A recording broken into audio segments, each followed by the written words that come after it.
Wednesday, October 23 through the following Tuesday, October 29th is for above average precipitation. Precipitation normally expected during this period is around 0.56 inches. Also, near average temperatures are expected during this period.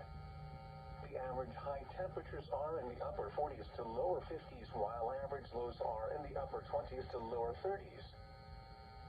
At 10 a.m. at Fargo's Hector Field, it was fair. The temperature was 45 degrees, the dew point 27, with a relative humidity of 49%.